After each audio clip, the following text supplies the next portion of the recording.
You to get there. So let's now join Terence Mckenna and a small group of workshop attendees for a Sunday morning wrap-up session that took place during the month of May in 1990.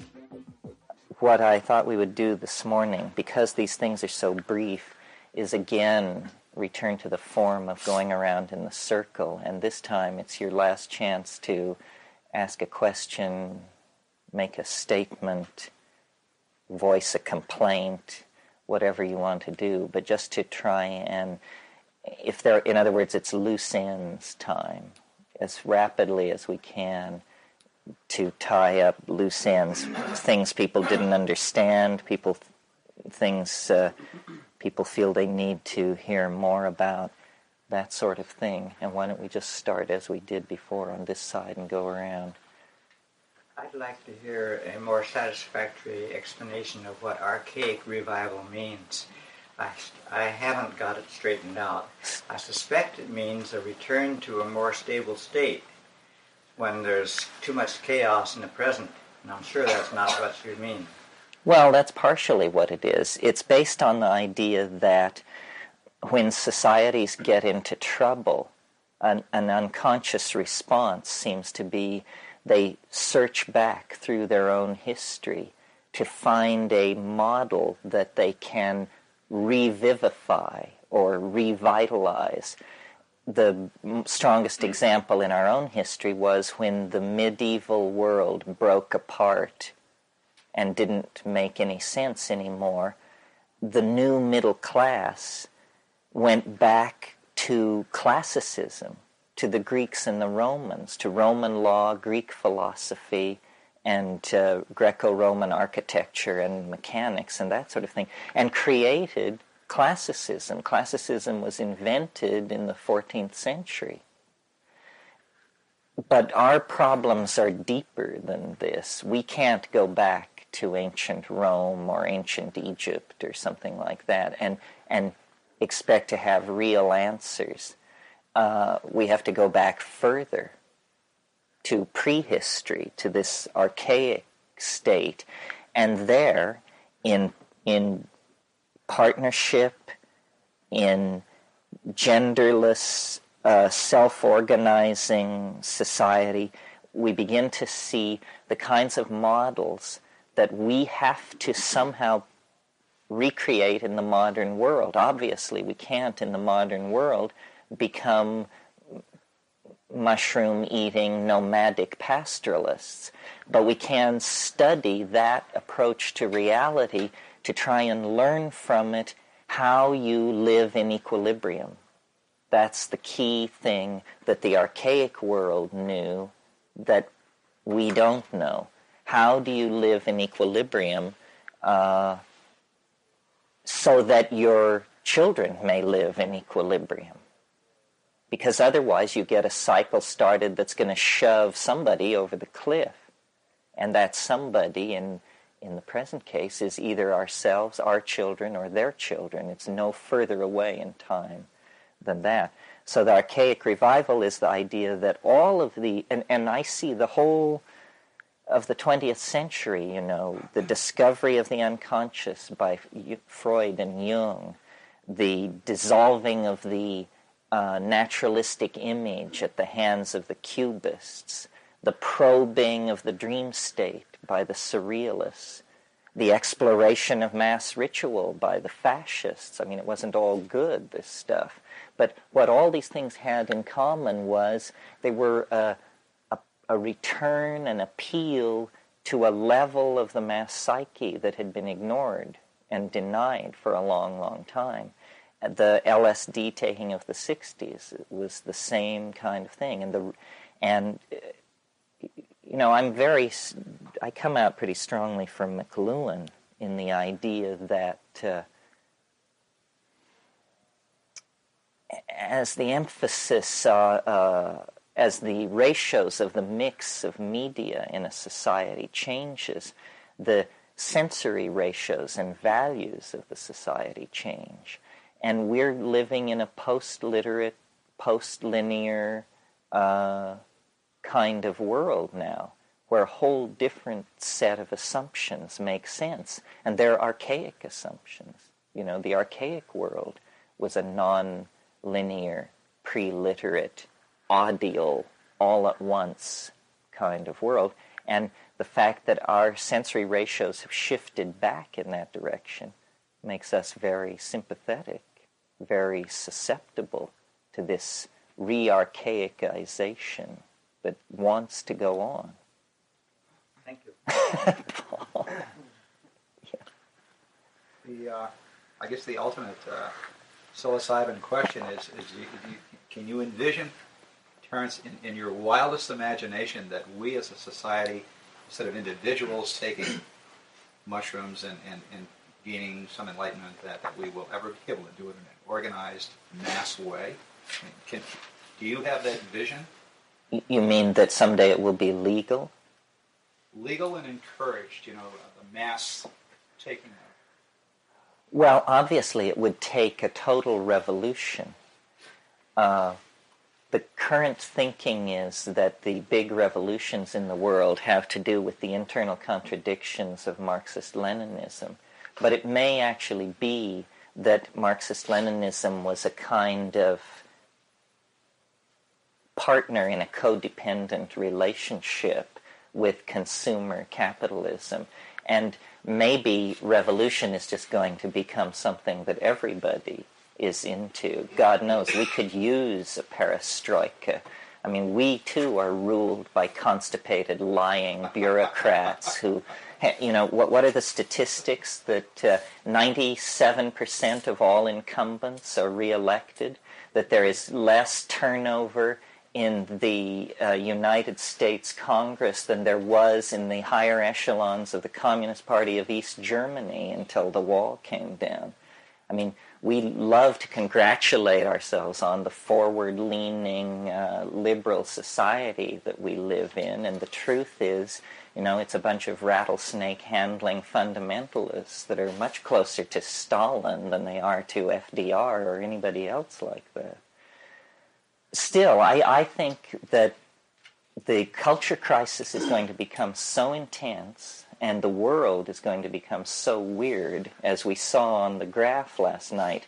Novelty is going to intensify and intensify and intensify. And even last year, when Eastern Europe was falling to pieces, very straight people were saying, gee, it seems as though history itself is accelerating. Well, then there was a lull, so that talk was dropped. But I think history is accelerating, and the next time it accelerates, the talk that this is happening will come around again much louder. And pretty soon, by the turn of the century, I think it's going to be hard to hide from anybody who's paying attention the fact that the entire social evolution of the planet seems to be caught in some kind of evolutionary meltdown that is imminent, And in that environment, psilocybin has a chance. The whole drug thing, leave alone psychedelics, the whole drug thing is properly understood as a civil rights issue. I mean, people should be able to take whatever drugs they damn well please, in the same way that they should be able to express their sexual preferences, in the same way that women should be allowed to vote. People of low incidence of light reflectivity should be treated like everybody else. I mean, all these things which are perfectly obvious. You cannot have a free society and regulate people's drug use. Any society which sets out to call itself free and democratic with the footnote that certain states of mind are forbidden is headed down the slippery slopes of totalitarianism. There ain't no way this can be avoided. So aside from our belief as a group in the wonderful healing and teaching potential of psychedelics, even if psychedelic drugs didn't exist, I would favor the legalization of all drugs, because I just think that you cannot treat people as though they were infantile. That's called paternalism. That's the old dominator game. We have to just admit, that we're all in this together and that nobody has cornered the market on the truth, for sure. Yeah. Could you talk a little bit more about seeing language? Well, this is to my mind, the pot of gold at the end of the rainbow of the psychedelic experience. These experiences get stronger and stronger and stronger, and then language becomes visible. And then if they become any stronger, you fall asleep. That seems to be about the outer limit of what the internal processors can tolerate. Seeing language, it's a mystery, it's a miracle, I don't know what it is. It's the thing which keeps me going with all of this, because it's the idea that we're just on the brink of some kind of transformation of how we communicate with each other that will change not only how we communicate, but who we are. Because see, if you could see what I mean, rather than hear me and run to your internal dictionary and look up all my words and then reconstruct my meaning. But if you could just see what I mean, then you and I would be very much like the same person, because we would be looking at the same thing. So it's a tremendous, obviously language is what has knitted us together and made us social creatures. I mean, creatures of our body weight and so forth have styles where, the males and the females get together only for sex and once a year, like mountain lions or something like that. So, but obviously the presence of language and our social history as primates set us up for living as we do. And we have managed to create, through language, a monkey troop of 5 billion people. A monkey troop of 5 billion individuals united through the glue of language. So it's an intensification. And it's something shamans do. And I think it's, the real social magic of shamanism, at least in the Amazon, is based around these visible communication. I wanted to make a comment about the difference between seeing and hearing, and it's like the difference between sculpture and music.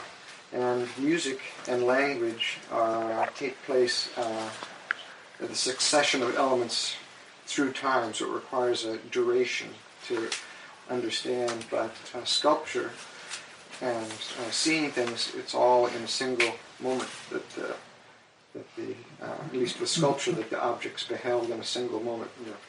The aesthetics of an object, a sculptured object, is the relationship of part to part and part to the whole in a single moment. But music is this succession of elements in time. And somehow I think that relates to the thing. When you talk about seeing language, it's almost like seeing. I remember you talking about seeing little creatures, the words being creatures, and so then you're observing these creatures, and are they coming out like music through time, or can an idea, a sentence, be seen all at once? They're coming out through time, and a sentence can be seen all at once, because in a way your analogy is not apt, because sculpture is static, but these visible statements are like sculpture made of some magical substance which has an internalized program of change. The analogy I always make is to the eggs of Fabergé. These things are like machines, jewels, but you can also tell while you're looking at them that they're statements. They're like, you know how people talk about beautifully crafted sentences? Well, these are beautifully crafted sentences, but they're like exquisite, interlocking, mechanized things made out of ivory and glass and topaz and chrome, and just, and they're carrying on at a furious rate. They have a life in time.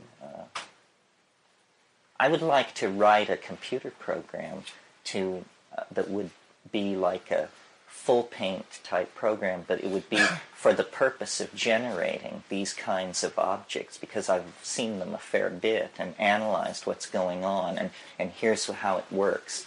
You have a dodecahedron or some other complex regular polygon so that it's made of surfaces. And then to each surface you assign a set of color and frequency changes. And then each surface can run its program independent of all the other surfaces.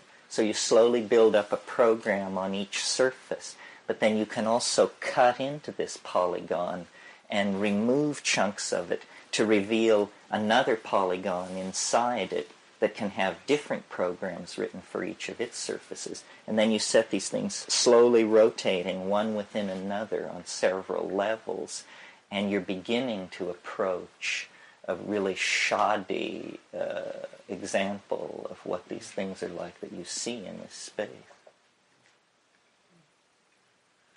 Beats me, you know.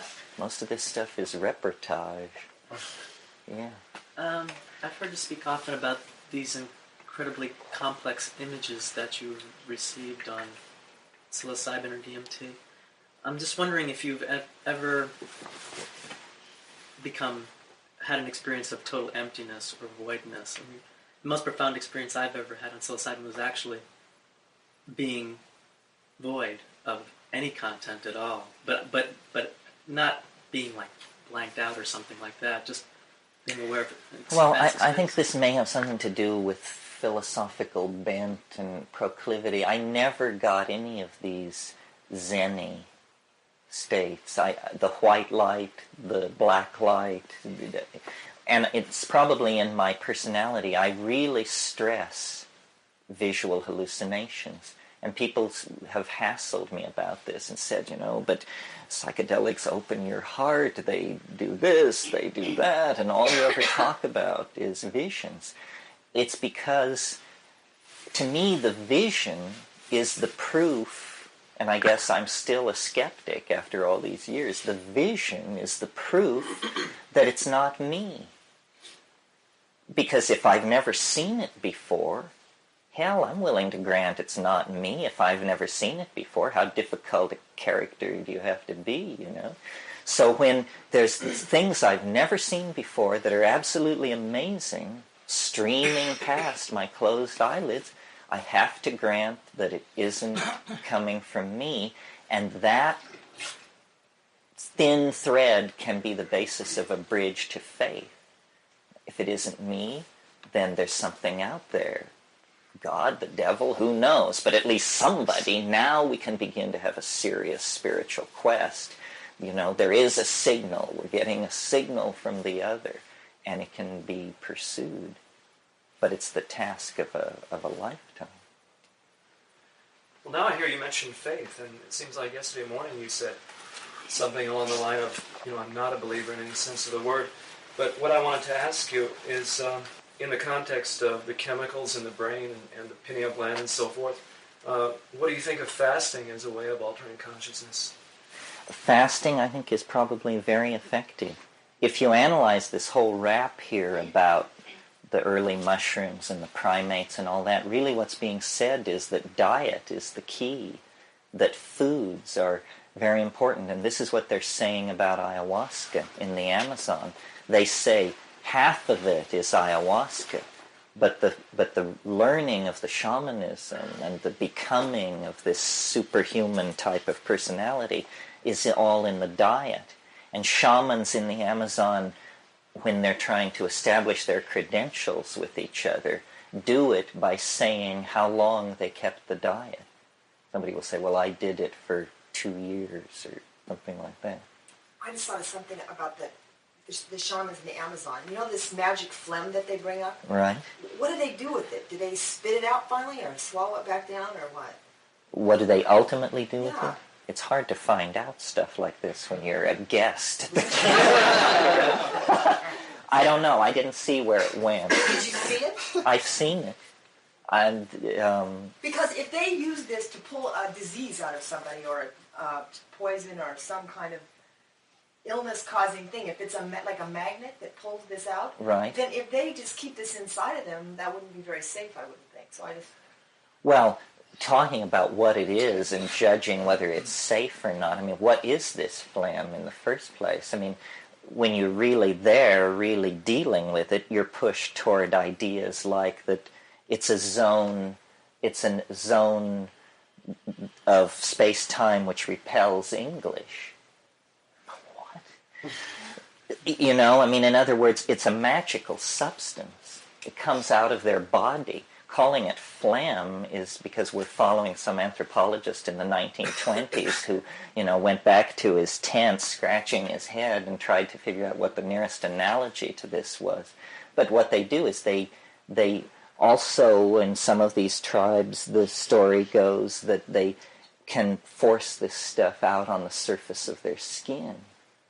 And I don't know what this is about, but I have had ayahuasca visions where it's like a black field, and suddenly there's a huge, huge black hand, and I can see in the lines of this hand jewels, and it's just there, this black hand. It's like, not your hand. It's not my hand. It's a black hand. Where does it come from? I mean, is it on your hand? No, it's Oh, like just in out of the a sky. vision, Oh, in a and vision. then I see in the lines that this, what I thought were jewels, is some kind of sweat which is seeping out.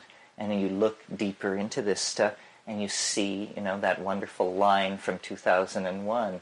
My God, there are stars in here, and you know, it's completely disorienting. Well, No, the magic is real. I have no idea how far you can go. I mean, one of the paradoxes of what we're doing here in this room is, you know, here I sit. I have 2 children, a wife, a mortgage, book contracts, lawyer, all this. Here you sit with whatever you brought to this. And we're talking about this stuff. If any one of us cared to, we could turn ourselves into something that none of the rest of us could relate to at all. We could become a sage. You know, you could go up onto Cold Mountain, and those of us left down in the valley would say, oh yes, I saw him 3 years ago up in the mist, naked as a jaybird, hauling firewood out of the woods. These places, there's no barrier between you and these places, except is that what you want? You know, do you want to become utterly incomprehensible to the community because you are so deep into the unspeakable? Maybe. And that's what a shaman is. A shaman is somebody who's just on the edge. They just have one finger back in the world of the rest of us, and then they're in this stuff. Well, seeking that used to be called the spiritual quest. But as I said to you, you know, we found the means to do that. We found the answer. You know, you just go and live in the wilderness and take mushrooms and, you know, kohung, move over.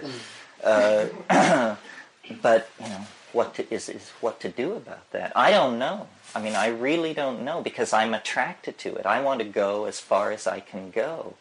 But when you realize that you can go so far that nobody will even remember that you ever existed, the other can close over you so utterly. Well, the reason I ask this is because a lot of times they say that, you know, that gurus and different people take on the karma of the people that they heal or they work with. You know, you've probably heard this theory before. And so I wondered when these shamans were healing, if they magnetized out some kind of illness or something, where does that go? Well, they have, yes, they're very concerned about the power of this illness, and they have techniques, and many times after a big curing, a shaman will fall sick. And, you know, if you want to understand this, read Jung's book called On the Psychology of the Transference. It's the same in all cultures. You must be able to turn back the transference if you're a healer, otherwise you'll be killed ultimately. And all psychiatrists, psychotherapists understand this, or if they don't, they're at great peril. Did anyone happen to see a film called From Beyond?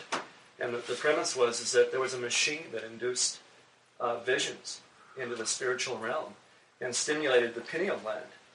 And what happens is a couple of people, the inventor and someone else, got hooked on the machine, and the pineal gland started growing out of their forehead. And Hollywood. It was big on special effects.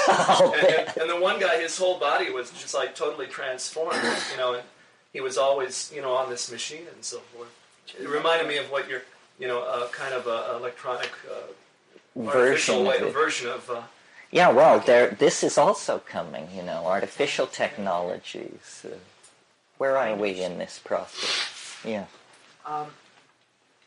Well, I'm quite satisfied with questions at the moment, but I'm commenting on that with respect to the pineal gland and visions. The pineal gland feeds directly from the ocular nerve with no interceding brain tissue. It's just a direct connection. So the colors that one takes in are directly responsible for the particular secretions of that gland. Which is one of the reasons why television is described as being difficult on people and causes real hormonal problems if you watch it enough, because you're dealing with a very restricted spectrum of colors, that sort of thing. The additional thought occurred to me that everyone who's watching television at the same time, their nervous system is being pulsed at 30 times a second, even though they're not conscious of it. But every TV set in the whole United States is exactly in sync with each other, all at 30 times a second. It's like this sub-audible dial tone that's going through everyone's brains, which has kind of an ominous tone to it. There was the one comment I wanted to make was having recently read a book by Gurdjieff called Beelzebub's Tales to His Grandson. Which is about the only book I've ever read that even pertains to the sort of cosmic timescale that Terence talks about enough.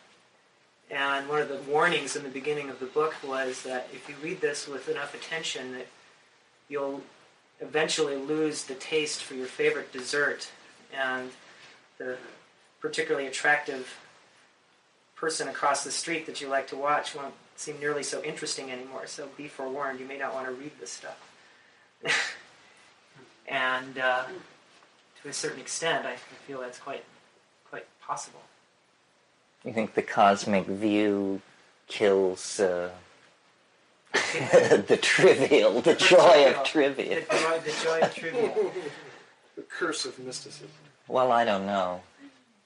Your thing about television and everybody being in sync, one of the most creative and eccentric explanations ever dreamed up for flying saucers rested on the fact that the guy said, in the United States, on an average evening, 40 million people are all in sync watching TV. And if there then is a storm on the sun, it acts as a kind of coherent energy beam which illuminates these millions of psyches that are all synchronized by watching television, and it causes an image of an archetype to be projected into space on the other side of the planet. Not my theory. Well, definitely in image processing, when you want to, computer image processing, when you want to draw out a very fuzzy sort of pattern, quite often what you do is interfere with that another regular pattern on top of it and see how these two patterns commingle such that you'll get a accentuated thing as a result. And this 30 hertz dial tone is definitely sort of illuminating this other aspect of the imagination, it would seem. Mm-hmm. Maybe. You ought to read A Wrinkle in Time. Have you read that? No. Read A Wrinkle in Time. It's supposed to be a children's story. It's almost exactly what you just said. Uh-huh. It's a great story. By? Madeline L'Engle. Read the whole trilogy. It's Yeah. great. It's almost exactly what you just said. Back there. I'm interested in what you feel your relationship is with these, whatever I'm calling beings that come to you. Are we, their offspring somehow, or, Well, I don't know. I mean, this has puzzled me for a long, long time. When it first happened, I just thought that they were straight out extraterrestrials, and that this was some kind of weird technology where this was a contact between a species that evolved off planet, and then, but they're like they're interdimensional dwellers of some sort, and so then I thought, well, maybe they're just hyperspatial creatures of some sort in some other dimension that I can't even imagine. And then I thought maybe they're actually from the future. It's like maybe this is a future state of humanity, that we're actually going to look like this in 10 million years, and they're doing some kind of weird experiment with time, and I'm the Neanderthal that they're checking out. And then the other possibility, which I mentioned here, which is really unsettling, but in a lot of ways fills the bill better than any of these, which is they're souls of some sort. They're human beings. And when you try that on for size, it's pretty hair-raising, because it feels right, and yet your mind boggles. I mean, I am not ready to believe that you can smoke a drug and cross over the Great Divide and return 10 minutes later. That really strains my credulity. Nevertheless, if you asked shamans, this is what they would say. After having many DMT trips, I came to realize that this place that you break into, where the gnomes greet you with this huge hooray, and all this linguistic machinery is happening and so forth, that alien as that place is, it's somebody's idea of a reassuring environment for a human being. It's somebody's idea of the equivalent of a playpen. And these colored machine linguistic object things are the equivalent of colored rattles and things strung on a string. And you're just sitting there, gaping. And they're saying, don't freak out, pay attention, learn to do this. I don't know. Maybe, first of all, nothing is impossible. No possible speculation is verboten, right? So maybe it is that we've gone too far. And maybe it is that this planet is doomed. And maybe it is that somehow that too is part of the plan. Borges had this idea. He said that he believed in what he called the soul of the species. And he said the soul of the species is not released into the higher dimensions until the last individual member of the species dies. As long as there is a single member of the species alive, the soul of the species is somehow in some kind of transient zone. But when the last member of a species died, then it goes off. Well, if you look at the fossil record, 95% of all the species that have ever lived on the Earth are extinct. From that point of view, it looks as though biology is a process for producing extinction.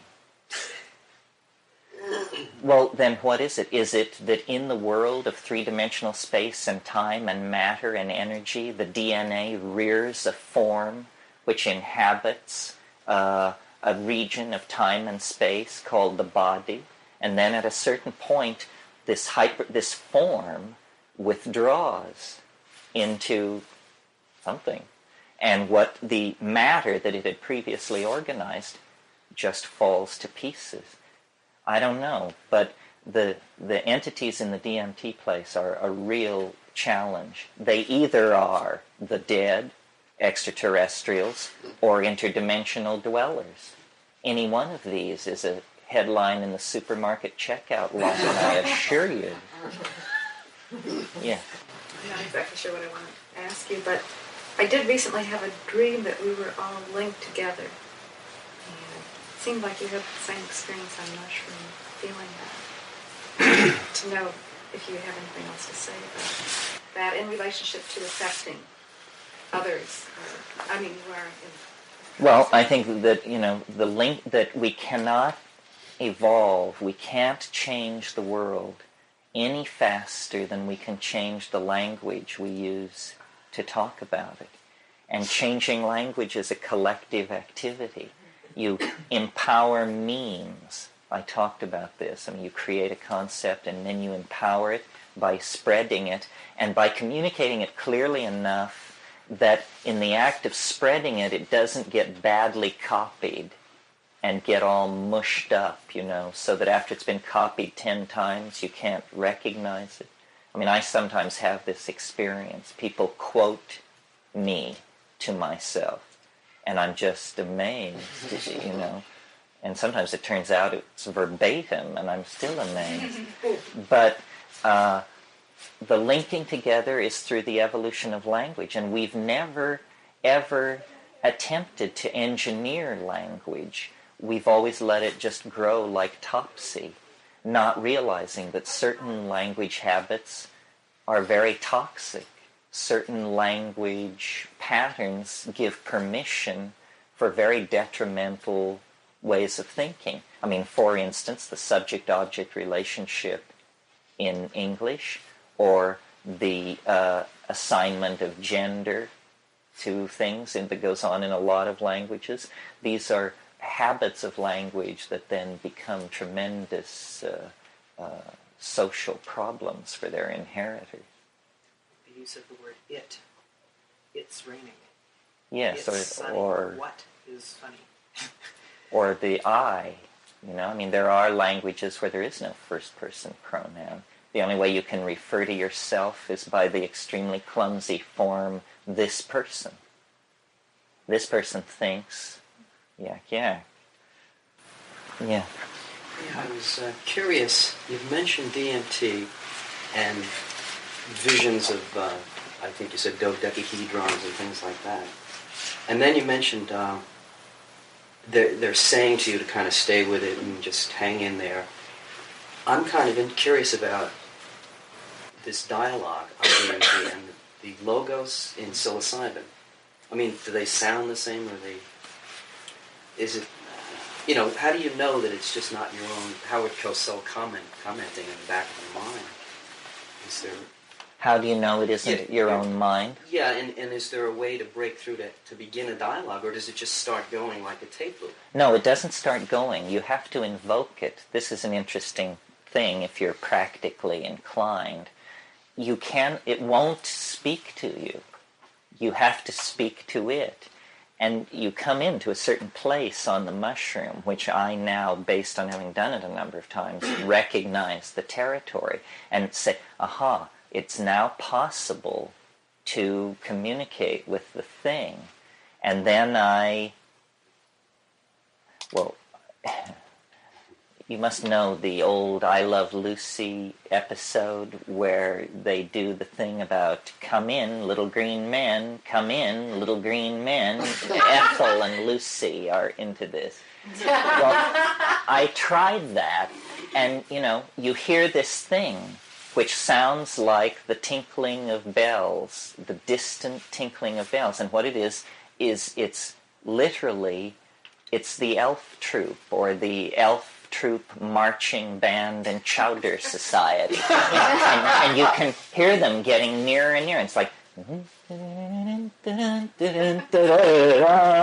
it gets louder and louder, and at a certain point you begin not to hear it, but to see it.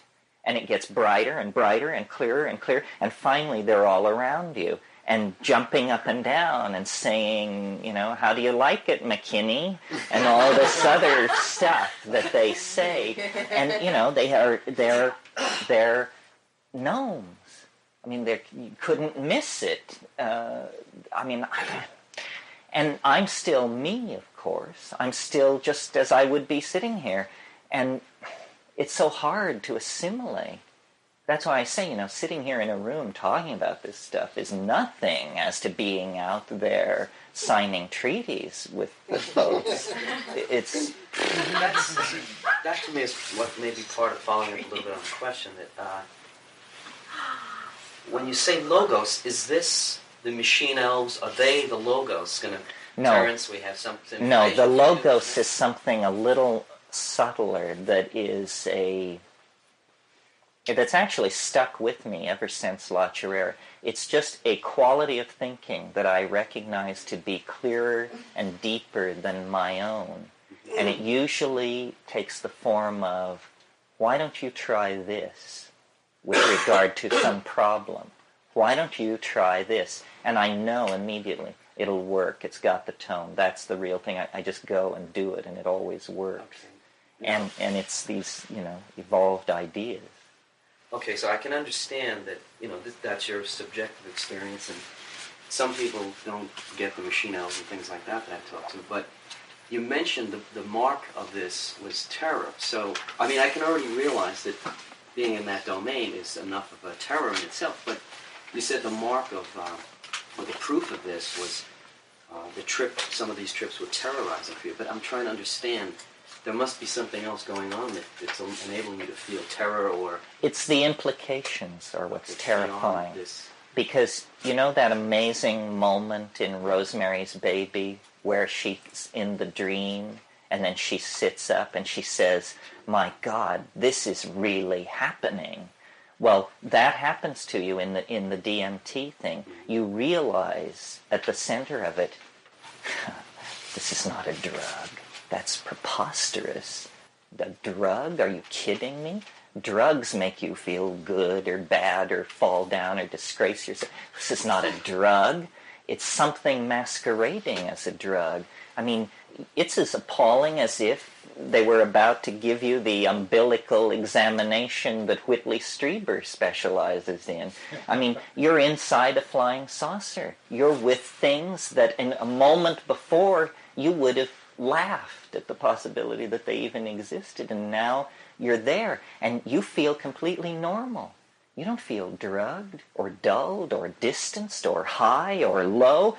You just feel stoned, amazed at what has happened to reality and how it's all been replaced by this thing that not only did you never suspect its existence, but nobody ever suspected its existence. You talk about a well-kept secret that's only 2 tokes away. How do they keep the lid on this? That's the miracle to me. How do they keep the lid on this? Well, they have. Well, I'm not sure what my question is, but in the experience last night with the computer time program, that was real exciting to me, and it kind of made me almost have the experience of traveling through time and having that awareness of history, and wondering now that you brought that out and we have the awareness, what do we really use it for? What is your vision for how it can truly be used? And if you understand history, you will see it in the present. It's an amazing tool for enriching your own experience. If you, when you go to get a hamburger at Hadrian's hamburger joint, know that this is happening because you're caught in a resonance related to the expeditions of the Roman Emperor Hadrian to Scotland. You're totally schizophrenic, of course, to entertain thoughts like this, but it makes life a lot more interesting.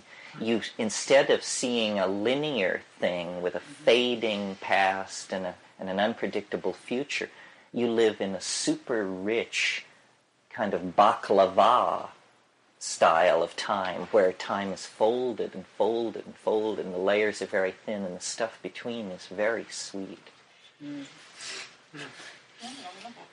Well, how have you used that personally in your life? Well, the other way you use it is, of course, it predicts the future. We saw the line going off into the future. Well, I've had it in my possession since 1972 So after you've watched it correctly predict the future for a while, months or years, however long it takes, you gain confidence in it. And as you gain confidence in it, you discover that it gives you permission to let go of anxiety about the future. You've got a map of the future. You know that August 91 is going to be a pain in the ass. You know that great triumph will come to you in January of 93, so why worry about it? You know, you just then go and live your life, and as you watch the wave unfold, confidence grows and grows and grows, and what's happening, you see, is without any fanfare or, alien symbiosis, you're becoming a hyperspatial person. You're adding a dimension to your view of the world. The future is changing from a question mark into a map that you're quite confident is working for you. And anxiety about the future is a major thing twisting people around. So if you could get agreement on this, it's the Tao, Live in the perception of the Tao. It's just people didn't ever think that would mean you'd go and look at a printed output from a computer. But the exhortation is the same. Live according to the constraints of the Tao. Gain and loss are the same. Yeah. I thoroughly enjoyed this weekend. It has really given me much food for thought. Eons and eons of years from now even. And I'm very interested in what the best setup is for taking the mushrooms. The amount and time of day, condition, whatever. I think there must be, in your experience, I'm sure you've tried all of them, there must be a one way that is perhaps lends itself better to the mushroom than others. How to get into the trip. Yes. Well, yes, I haven't said it this weekend, but it's practically a battle cry of mine. It's 5 grams in silent darkness on an empty stomach. And I'll explain it, 5 grams. Now, when you must weigh it, a lot of people take mushrooms, and when you show them what 5 grams is, they pale visibly. Because, 5 dried grams. And it's, several mouthfuls. So, and I'm speaking for a 145-pound person. Obviously, if you weigh 90 pounds, you back it up a little. And if you weigh 230, you might go a little up. But 5 dried grams on an empty stomach, all that means is don't eat for 6 hours. Silent darkness. Silent. And a lot of people disagree with me about this, and they want to listen to the Moody Blues, and they want Bach, and they want this. Forget it. Nobody's going to listen to you if you come out of this experience saying Johann Sebastian Bach is God. We know that.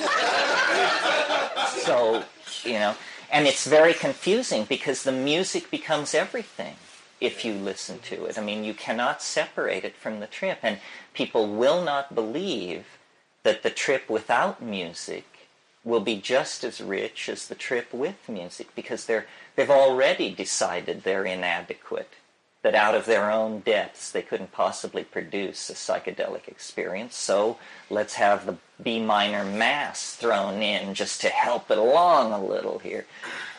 So silence, silent darkness, and then darkness. Why darkness? Because the hallucinations actually need darkness in order to form. They form behind closed eyelids. And so what I do is, I clear the decks, and I try to pick a point in my life when I don't feel too anxious and oppressed by trivia. I unplug all the phones. I get rid of every obligation. I roll up 3 or 4 bombers, and I then wait on an empty stomach, and about 9 o'clock at night, I take it. And I just sit, as I'm sitting now, waiting for it to come on. Once I've taken it, I am completely in the sacral space, even though I don't feel anything for an hour and 20 minutes. Some people do the ironing and, chop up some stock or something, but I just sit. And then it begins to come on. Some people say it comes on very quickly and so forth and so on. For me, it usually doesn't really come on until the hour and 20-minute mark. There may be a surge of nausea at 40 minutes or a need to take a leak or something like that, but then I get back and resettled. And at an hour and 20 minutes, it comes, and it comes as a wave. It's almost like a very sheer silk scarf just drops over me, just settles over, and I think, oh my God, here it comes. And then it comes, and it's a wave of hallucination. And if I gauge it, but at that point I smoke. And something about the cannabis synergy meeting the psilocybin, it is spectacular. You think that everybody from Vancouver to Tijuana must have just thrown themselves on the ground as this thing. It feels like the sun exploded. It feels like you're watching through 11 feet of quartz crystal a hydrogen furnace on the other side. You cannot believe the release of energy. It's like a siren comes on, a siren which you hear and feel, a siren which shakes your body and the building that you're in and everything else.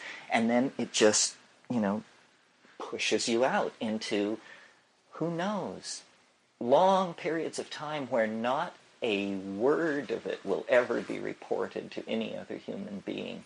You see things that nobody has ever seen and will ever see again. You're into it, and it's an infinite matrix in all directions, and it means something. It doesn't just look pretty, it's playing on the harp of your soul with the emotional overtones. Yeah. Have you ever taken it and gone outside? Yes, and I don't do that very much because I really try to control the setting, because the freakiest things happen. If you in any way lift your foot off the pedal of controlling the parameters of the setting, the damnedest things will happen. Grizzly bears will break into your house. Motorcycle gangs will arrive. Flying saucers will attack. It's weird to go outside. Do you eat the mushrooms or just drink the tea?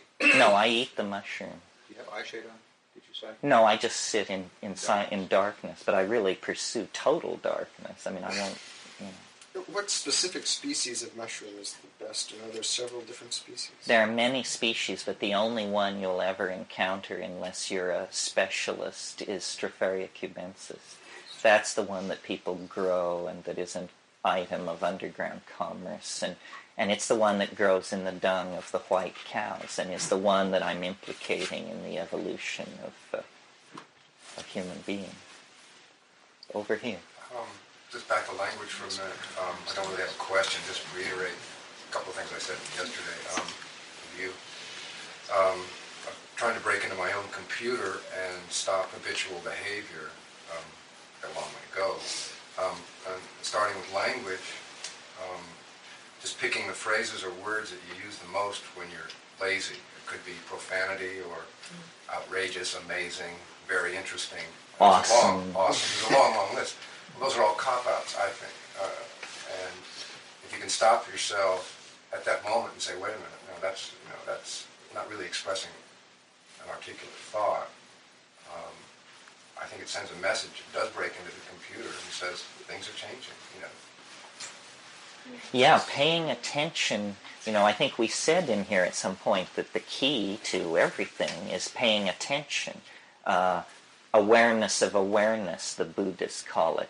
But your point is very good. If you truly have awareness of awareness, the best place to manifest that is in, I guess the Buddhists call it right speech, yes? Mm-hmm. Yes. So that it's always appropriate and sufficient and so forth. There's a book that some of you may know, and you might be interested if you don't know it. It's called Hallucinogens and Shamanism. It's edited by Michael Harner, but it has articles by a number of people. And it has really one of the most wonderful articles ever written about the mushrooms by Henry Munn, called The Mushrooms of Language. And he talks about how they are an inspiration to articulation, how even in these Mazatec villages, when people are not taking mushrooms, the way you can tell a shaman is by a speech style. And I saw this in the Amazon with the ayahuasqueros. They have a diction, a psychedelic diction, that is careful, appropriate, always sensitive to the context of the listener, and so forth and so on. In other words, they are great teachers, educators, communicators, and I think it's the residual effect of this empowerment of speech. What was the name of it? Pardon me? What was the name of the book? Hallucinogens and Shamanism by Michael Harner. It's in paperback from Oxford University Press. Is it in? No, it's not in the bookstore. It's an excellent anthology. It has articles about ayahuasca, about ibogaine, San Pedro. It's a good world survey of folk usage of hallucinogenic plants and extensive bibliographies that will lead you on if you're interested in some particular area. How long did your 5-gram trip last night? If I take it around 8:30 at night, by midnight I'm ready to call it an evening. I always eat before I sleep, because otherwise you'll wake up in the morning feeling really wasted and sort of hollow. But if you'll eat something fairly substantial right before you sleep at 1 in the morning, then you wake up the next morning, you feel great. Any difficulty getting to sleep? Oh, well, your mind is just roiling with thoughts. But on the other hand, you've come so far down from where you were an hour and a half before. That's when you smoke the third bomber, and that usually shoves you into unconsciousness. Yeah. One of the things, there have been many revolutions in geology and paleontology, such as plate tectonics and the original discovery of deep time. I mean, 150 years ago, you could consider yourself an intellectual and believe that the Earth was 5,000 years old. The discovery of deep time made a real difference. Then plate tectonics created a whole new vision. Well, now the latest wrinkle is the growing awareness that repeatedly in the life of the Earth, objects have come down that have just raised holy hell. I mean, this thing that came down 65 million years ago, you can't even conceive. I mean, it's like, pardon me? The 1904 Siberian? The Tunguska explosion, but that was a very small object.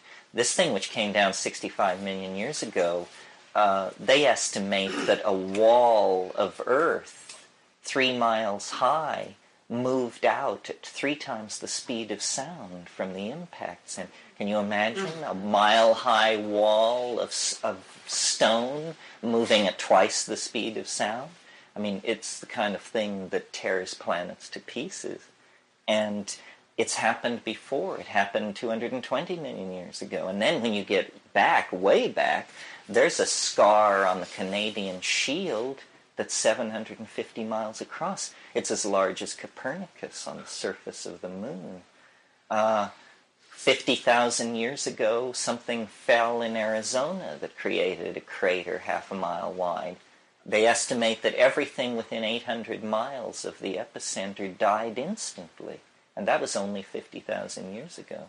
So the Earth is a chaotic place. It's all very provisional. Where did you get that information of what you just described? Describing the explosion? The explosions, 50,000. You mean all the dates and all that? Yeah, I mean, do you subscribe to some... my secret sources? As well as the glaciation. I mean, you're talking about times that I never read any of this in any books anywhere that I've seen. Well, I've discovered that there's a hierarchy of information in the United States, and that all that you get it from journals. It's all in journals. I subscribe to Science News, to astronomy, to archaeology, to Scientific American, and those are just the science, and then I get all the other stuff too as well. No, science is in total crisis. Cosmology. I mean, did you know that they are seeing structure in the universe at scales so large that no laws of physics can account for it? I mean, the galaxies are arranged like trees in an apple orchard, out to recessional distances, 3/4 the life of the universe. There's obviously a great deal that we don't know. Did you know that Alpha Centauri, which is 4.5 light years away, is the most sun-like star in 50 light years? Nice coincidence, isn't it, that the nearest star to the Earth is the most Earth-like star for quite a distance. It is a binary, but it's loosely bound. There could be a stable planetary system there. Yeah. Yeah, I've been coming here since '74, Esther, and this is the first one that is about the meaning of life. And then also all my workshops, I've been concerned with my own growth and enjoying my life and expressing my feelings. And this workshop, I really have not gotten into my heart or anything, but it's really interesting. I'm aware I'm kind of been lopsided in the other direction. So this has kind of been a big influence on me. It's really got my curiosity going. And then also I'm aware that I don't want to go to Harvard, I want to go to University of Ayahuasca. My question, I have two questions. One, how do you apply? Better yet, how do I get some ayahuasca to partake of? And then the second question is, I've taken ecstasy a number of times and it's been wonderful. What's bad about ecstasy for the body as a whole and so forth? I don't know much about it, and I would like to know. Well, there's a lot of ecstasy. You all know is MDMA. There's a lot of Which is what? MDMA. Is it speed? Is it kind of the speed? Or what? Well, it was made out. It's in the same family as MDA, so it's a kind of cyclicized amphetamine. But it was used very successfully in directed psychotherapy to get people to talk about their feelings and that sort of thing. And then there was sort of a scare about it because it became known that you could physically see neural damage in the brains of rats that had taken it. And but then it was discovered that a drug called fenfluramine, which is a diet drug that has existed for 25 years and is freely prescribed by physicians, causes exactly the same kind of signature of neurodamage as the MDMA. Well, fenfluramine, nobody's ever suggested it should be banned. So the decision has been made to just keep looking at this. There's no doubt that it shows gross structural deformation of synaptic tissue, but on the other hand, no behavioral sequelae have been demonstrated for this. In other words, the rat doesn't stagger or isn't aggressive or anything, but it has this. So my advice on MDMA would be basically to go slow and wait. They are working on it. This is my brother's, well, he's left Stanford now, but this is what he was doing at Steve Perutka's lab. And Hi. So last fall when I was here, I had the opportunity to watch some of the videotapes of your residents last year, and that excited me a lot. So I did some inquiring and found a person who would guide me through a Mckenna-style mushroom experience. And I did that once. It was the first time in my life I'd ever done anything like that. And it was a major experience for me, and I'm curious now and frightened by that experience, my recollection of that experience. And I suspect that's part of the reason why I'm back this weekend, is because it's coming up for me again. And I guess if I have a question, it's sort of along the lines of, do you suspect that because of whatever the control issues or my anxiety going into it, that gave that particular experience a specific flavor which is not likely to be duplicated again, or? Well, not exactly, but it is true, and it's reassuring, I hope, to you to know this, that it's like sex. The first time can be anything, and no judgments can be made based on the first time, because you're just figuring it out. Also, repeated studies have shown that the first time there is personal material, usually, that has to be released, that we do carry traumatic and repressed material. And the first trip and the second trip sometimes is about working through this. But eventually you get to this part of the trip which isn't about you. And most of us are not very screwed up. I mean, you just blow your tubes out and then you're all right, and it's okay from then on.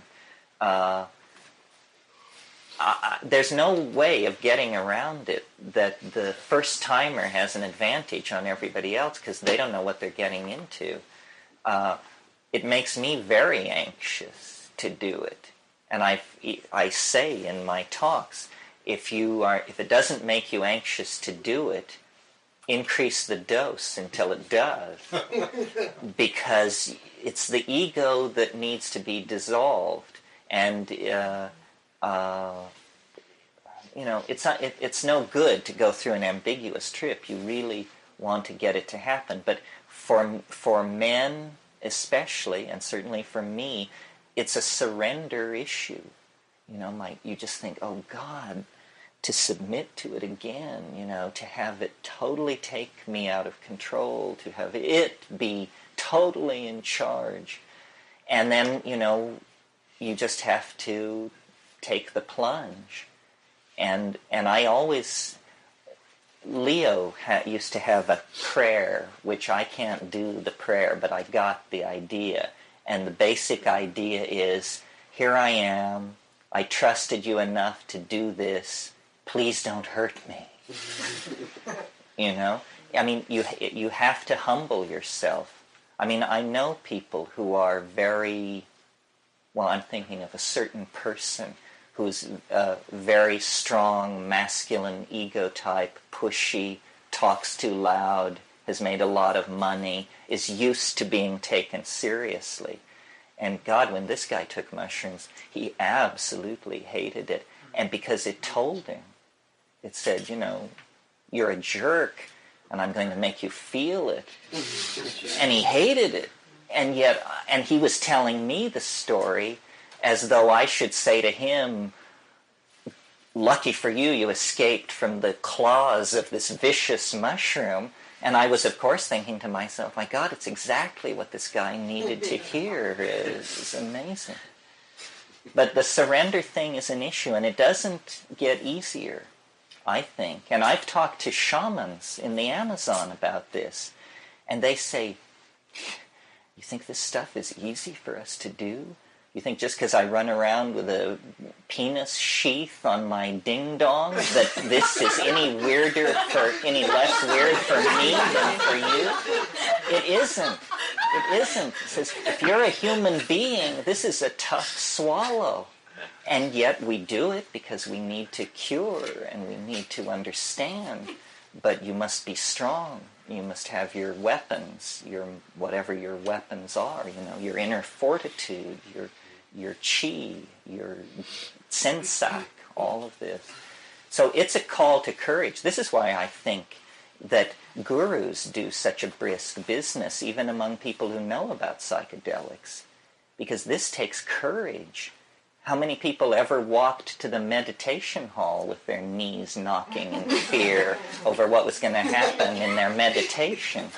But, this is the thing. Oh, you have? Oh, shit, I got to sit down with my mind again. But that was after psychedelics. The stakes are the same. This is very useful information. Yeah, this is good stuff. Well, Yeah. I came to this workshop on Friday, and I said that the old vision wells were completely dry, and I feel like I've come to the well and I'm really refreshed. And who would think that, the Buddha of the new century would be a psychedelic guru? And yet, I realize I've grown up in India. I'm Indian, and I realized, and I was heavy into hash and opium and things like that, and doing a lot of experimentation with that stuff. And I realized this weekend I came to the West because I wanted to partake of the psychoactive juices, And it's been 9 years, and I've sort of skirted around it. It's like, drop some acid and some mescaline and peyote button here and there, but it's never been the way you described it. Full on. Yeah, full blown, and the conflict I have is along the realms of psychedelic experiences leading to a fully cerebral virtual reality kind of a situation, and does that make the body obsolete? And the fact that more recently I've been focusing on in my meditations and yogas and stuff on the brain, studying the brain, and boy, how do I get there? And I have this intuition that I need to be put into a situation of danger, just like you were talking a couple of minutes ago, of being faced with the stark whatever it is, and sort of like just coolly, casually hoping to stumble onto it is not the goods. So it's the conflict of where does the body come into this? This is this choice that I talked about, we can't be both high-tech and nature children. Are we going to download half of us into a black box that will be kept on the moon? This kind of thing. Is the body becoming obsolete? Does living in the imagination mean the obsolescence of the body? And how much of what we are is in the body? I mean, we know that theories have ranged from all to none, but it would be a good idea to get this a little nailed down before we go much further with this. You know that mushrooms are forbidden to Brahmins by the Mahabharata, but these Santali people have hundreds of words for mushrooms in their language, and there's some suggestion that they may have connections back to rituals and traditions that are pretty much unchanged from Vedic times. And they have a mushroom that they're very big on. It isn't a psychoactive mushroom, but they venerate it and they hold a festival for it, and nobody knows quite why. And I've always been interested in going to India and looking into this, because the question of soma in India relates very much to the presence or absence of Stropharia cubensis. How can you describe at all your own settling in, or how is this progressing? What's the ongoing learning or seeing or whatever, however you want to put this into words, with the continuation of this study? Well, it's interesting to me that the ayahuasca has begun to appear from many sources. It's not just one group. There are several groups who are bringing ayahuasca to this country and holding sessions with it. Now, for some reason, the Amazon is becoming the focus of both our problems and our potential solutions to our problems. The Amazon is where all the cocaine is coming from. The Amazon is where the ayahuasca is coming from. And the Amazon is the place where the issue of the clearing of the rainforest and the destruction of the vegetation cover is most intense. So it's almost as though the rainforest itself is sending the ayahuasca. And the message of the ayahuasca is different from the mushrooms. The mushrooms have this science fiction, let's depart for the stars kind of thing. And the ayahuasca has its feet in the mud and says, life, children, balance, affirmation. So I don't know if this addresses your question. I'm amazed at what's happening to me and to this issue. The mushroom said many years ago, just keep saying what you're saying and I will clear the way. And it seems to be clearing the way, and I just keep saying what I'm saying.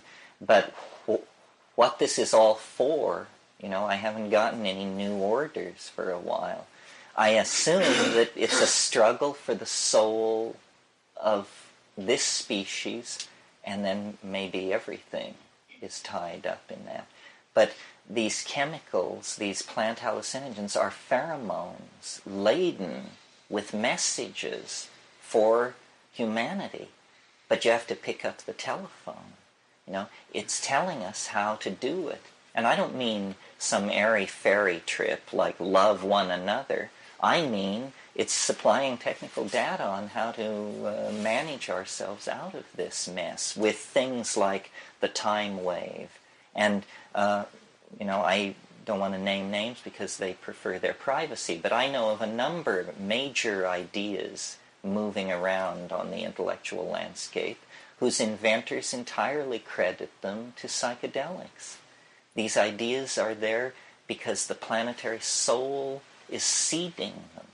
And it's up to us to cultivate our intuition, our social relationships, our sensitivity, and our sense of decency, so that nobody puts anything over on us. And I think the world is growing more psychedelic every day. I'm completely hopeful. The trends I look for, the indicators I watch, are all moving in the right direction. This is how it should be.